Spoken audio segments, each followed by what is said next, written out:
Ladies and gentlemen, welcome to an awesome episode of Game. We have the best crew. There is so much love in this room. You wouldn't believe me if I told you how much we really cared. I am your host, Big Pimpin J. We thank you guys for tuning into us. Before we get started, as always, I want to encourage you guys, connect with us. Let us know what you think. Let us know what you like, what you don't like. Let us know how much of a fan you are, me and my wonderful opinions. Yes, I'm talking to the farm crew. Guys, here's our little information bar. Talk to us. Let us know. It's going to be awesome. We just crave the feedback. It's going to be awesome.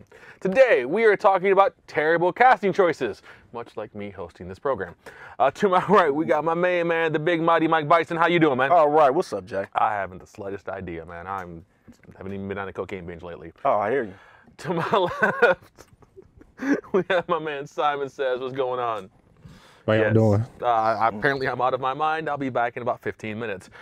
Guys, today, Hollywood over the years have made some terrible choices that have made some of us scratch our heads to the point where I don't even have any hair anymore. I'm losing mine. You've been watching the Michael Bay movies. I'm graying. We'll see. Because we've been watching the Michael Bay movies.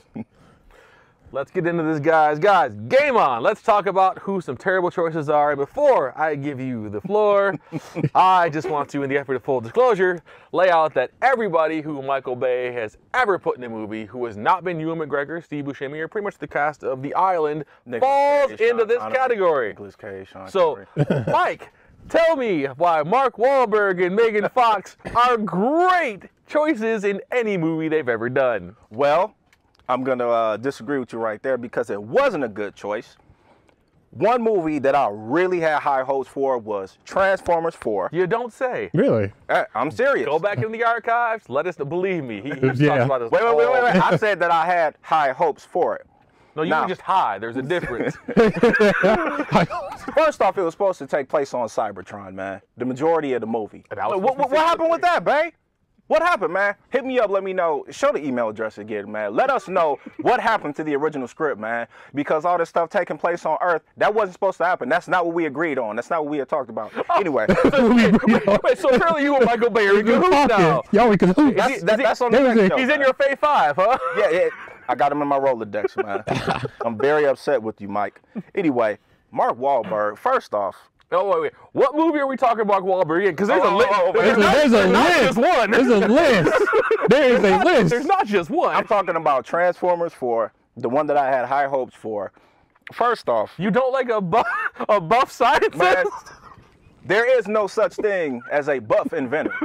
That's why you're not making any money off your inventions, man. You need to be working on your inventions and not lifting weights and stuff, man. You're wasting time with that, bro.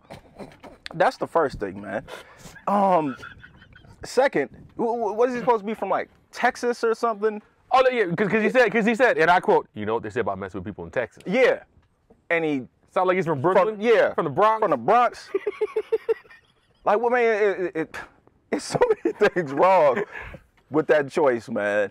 And then, you know, you're this big muscular guy about 230, and then he's like 5'3", man. Come on, he ain't big. He's just like, but still, he's a muscular guy, and then you got this punk kid messing around with your daughter, and you're not saying anything to him. You're just taking his crap. Who are you? But what's going on? Where did you come from? Where is this? That's pretty much the whole thing. Interesting side note: the Entourage trailer that just came out, they showed Mark Wahlberg for 3 seconds in the trailer. What was the first thing he asked? What's going on here?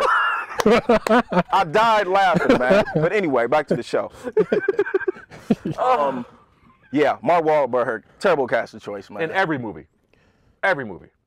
Yeah. Pretty much. I mean, he's hanging his head down low. He's like, yeah. Because a little lower, little more shit. There we go. There's an adequate amount of shit. I'm going to start off with, I'm a big Green Lantern fan, so that... I'm so sorry.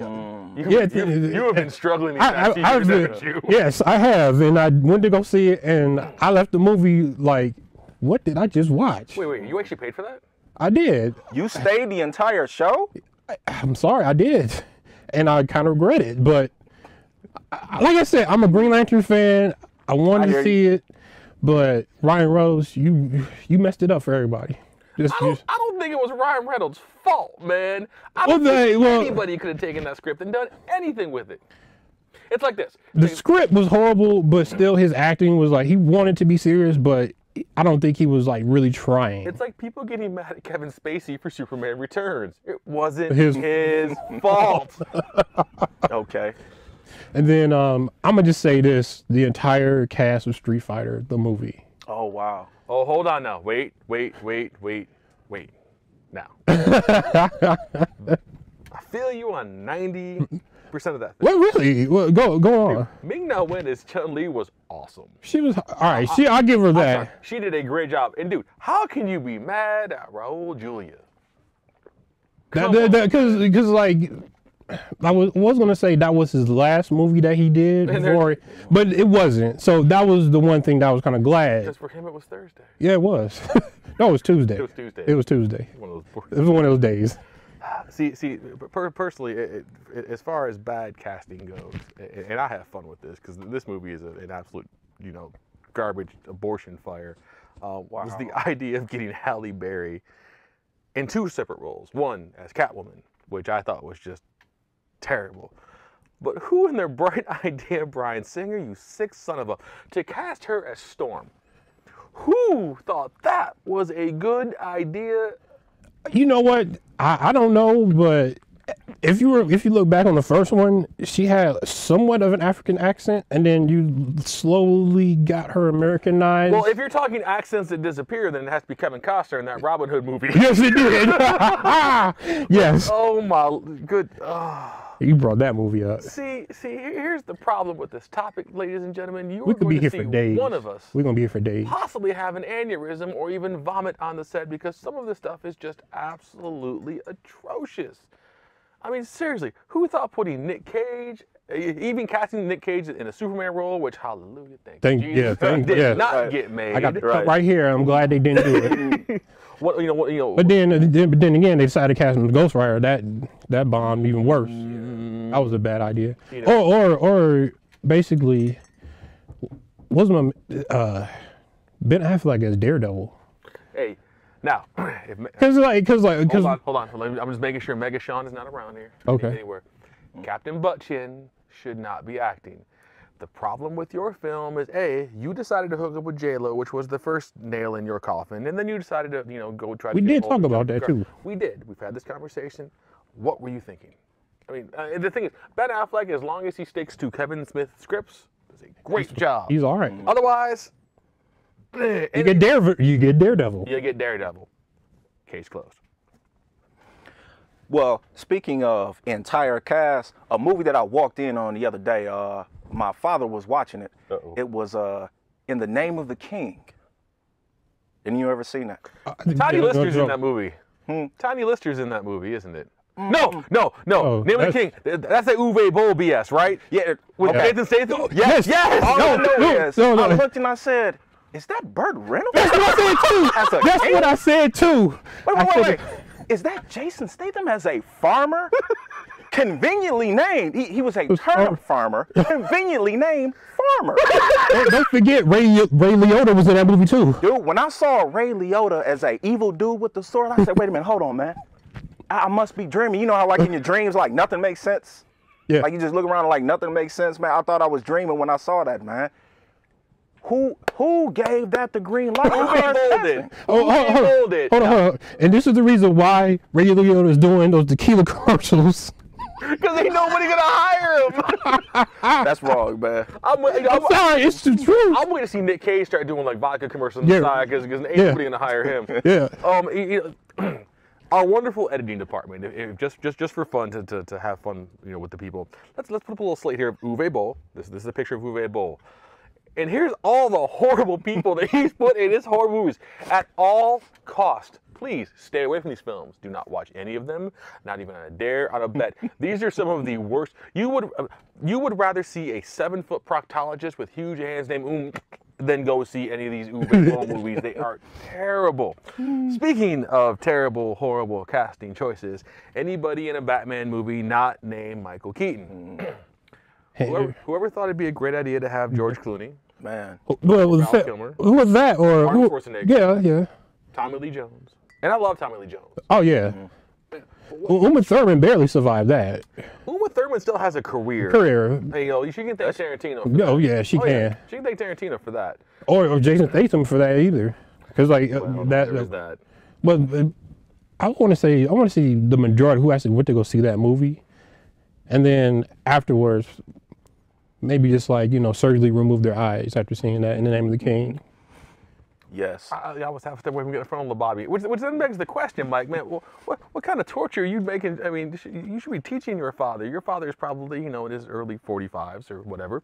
And you should be teaching this gentleman to what things to do. I mean, he helped give birth to you, man. Why are you letting him watch this? You're making me feel bad, man. You should feel bad. You should have just smacked her to try his hand and, like, you know. Something. Man, I should have did something. Like, drop the TV down. You should like picked him up and taken him like a sporting event, a nudie, something, man. Well, he was probably watching it like just like how I watched it for a good maybe 20 minutes because you know it was like a train wreck, man. You can't look away. Like you have to see like what. Why is Burt Reynolds in this movie? Barbed Wire was a train wreck. Barbed Wire. Oh, that's that old Pamela Anderson. Yeah, man. Yeah. Who again? You know, bad casting. Letting my inner GQ out, who talks about having, if you're going to do a busty role, you need to make sure you have a busty actress who's, you know, all called up.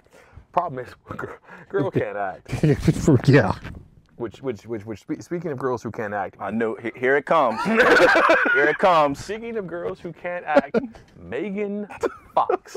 Now, in the effort of full disclosure, which side of this, Mr. Mike Bison, public defendant, would you prefer to tackle? How much time we got? We got about 2.5 minutes, man. Would you prefer to say that she was great in Turtles or in the Transformers franchise? Because we only got time for one.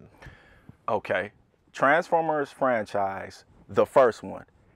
If Megan Fox would have just stick to the hot broad, no personality, but she's trying, not a whole bunch of lines, don't try to be witty, because you're not. If she would have just stuck to that, she would have made it. So basically the whole thing, know your role and shut your mouth. Pretty much. That was the whole thing in the first Transformers, man. She was just that hot babe, you know, not a whole bunch of lines, you know, kind of stuck up, not a whole lot of personality. So she should have took the Rock's advice.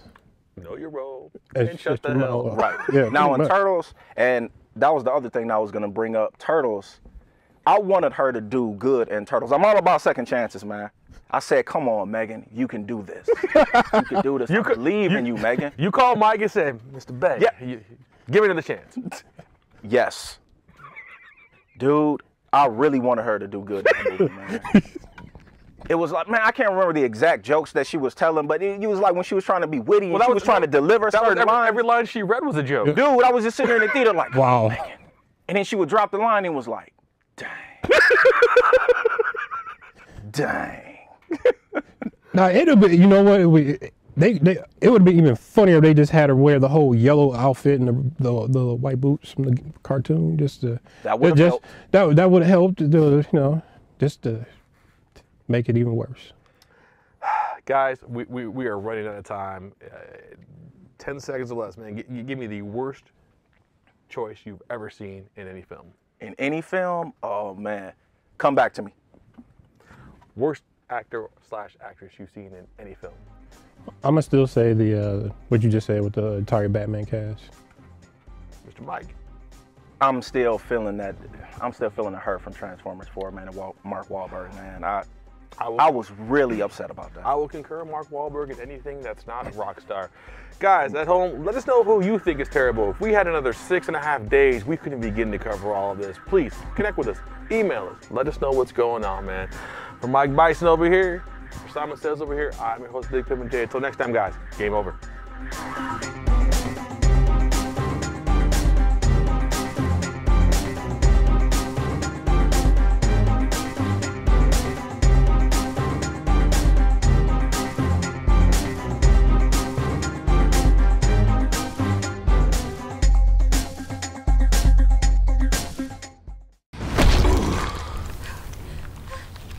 Give me the camera. Oh, look, he's doing his Batman voice. This is why Superman works alone. Culture Junkies!